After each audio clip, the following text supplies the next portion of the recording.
आत्मा स्कीम के तहत आज ये हमने मेला लगाया है। ऐसा ही मेला हम परसों 26 तारीख को असंदर अनाज मंडी में लगा रहे हैं और हमारे 4 विभाग इसमें शामिल हैं आत्मा में, जैसे पशुपालन विभाग, बागवानी विभाग और फिशरी विभाग, मछली विभाग और साथ साथ एग्रीकल्चर। तो किसानों को जो भी नवीनतम जानकारी है उसको दी जा रही है। अभी हमारा फोकस, जैसे पूरा फोकस मिट्टी की स्वास्थ्य को बचाने के लिए और पानी को बचाने के लिए, तो जितनी भी हरियाणा सरकार विभाग में चला रहा है वो लगभग इसी को लेके हैं कि कैसे हम पानी को सहेजें और कैसे हम मिट्टी को उपजाऊ बनाएं ताकि हमारी आने वाली पीढ़ियों को सही तरीके से फसल उत्पादन ले सकें। किसानों की आय डबल हो, इसके लिए क्या योजना है? इसके लिए सरकार CRM पे बहुत जोर है। अब पराली बिकने लगी है, आप देखते होंगे पराली एक एकड़ में 3600 एकड़ की किसान बेच रहे हैं।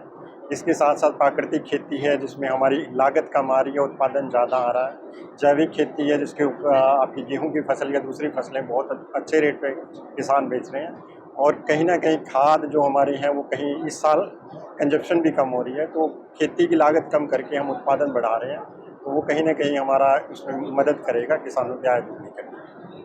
सर कहीं ना कहीं जो पेस्टिसाइड होती है आज इंद्री मंडल में जो आत्मा स्कीम है उसकी तरफ से जो कृषि मेला लगाया गया है, उसमें अलग अलग विषय पे अलग अलग स्पेशलिस्ट जो एग्रीकल्चर के हमारे साइंटिस्ट हैं उन्होंने अपने अपने विचार रखे। कहीं उन्नत बीजों के बारे में, गन्ने के उन्नत बीज के बारे में, बीमारियों के ऊपर, इस प्रकार से मिट्टी की परीक्षण के बारे में या अन्य सब्सिडी के बारे में जो हरियाणा सरकार या केंद्र सरकार के द्वारा टाइम टू टाइम किसानों के हित में जारी की जाती है उसके बारे में पूरी जानकारी दी है। उसके लास्ट में जो है सभी से प्रश्न भी किए गए हैं, पूछे गए हैं, और जिन किसानों ने उसके सही उत्तर दिया उनको जो है आज इनाम देने का भी काम किया है। ये इनाम देने का काम किया कि इनाम इसलिए देते हैं ताकि किसानों में अपने खेती के प्रति जागृति बढ़े, उन्नत बीजों के बारे में जागृति बढ़े, खादों के बारे में हमने कितना खाद कितनी मात्रा में डालना है तो उसके बारे में जागृति बढ़े, उनकी क्या फसल बोने से उनकी जो है आमदनी दोगुनी हो सकती है, इस प्रकार की जानकारी देने का काम किया। तो मैं कृषि डिपार्टमेंट की तरफ से जैसे DDA, एग्रीकल्चर डिपार्टमेंट, DHO है, अन्य साइंटिस्ट यहाँ पर आए, सभी का मैं धन्यवाद करता हूँ। और जो किसान भाई आए हैं, मैं समझता हूँ इस प्रकार के प्रोग्राम में मैं किसानों में जागृति बढ़ेगी। किसानों में मैं देख रहा था बहुत रुचि है। जब प्रश्न से पूछ रहे थे एक से बढ़ करके एक हाथ खड़ा कर रहे थे, तो इससे लगता है कि किसानों में रुचि है। और वो जो है जब एक किसान जागरूक हो जाता है तो निश्चित तौर से वो अपना उत्पादन बढ़ाएगा, इनकम बढ़ाएगा और राष्ट्र के निर्माण में अहम भूमिका निभाएगा। खेती को लेकर क्या संदेश? खेती को लेकर ये मेरा संदेश है, देखिएगा आज किसान जो लोग हैं जो खाद का इस्तेमाल कर रहे हैं, पेस्टिसाइड का इस्तेमाल करें, जो डिपार्टमेंट उनको बताता है, जो नियम है मतलब हिसाब से उसका इस्तेमाल करें, मतलब जोर से ज़्यादा इस्तेमाल ना करें, क्योंकि उससे उसका उनके पैसे का भी नुकसान होता है और उससे उत्पादन भी नहीं बढ़ता, बल्कि उल्टा ही उसका नुकसान, उससे बीमारियाँ लगती है ज़्यादा। जैसे मैंने भी देखा है, हमने जहाँ यूरिया ज़्यादा डाल दिया उससे ज़्यादा बीमारियाँ लगी है। तो इसलिए किसानों से अनुरोध है वो जो हमारे कृषि के साइंटिस्ट बताएं कि किस मात्रा में हमें यूरिया डालना है, DAP डालना है या पेस्टिसाइड डालनी है या नहीं डालनी है, और कितना बीज डालना है, बीज भी हम कई बार ज़्यादा डालते, तो उसके हिसाब से वो खेती करें।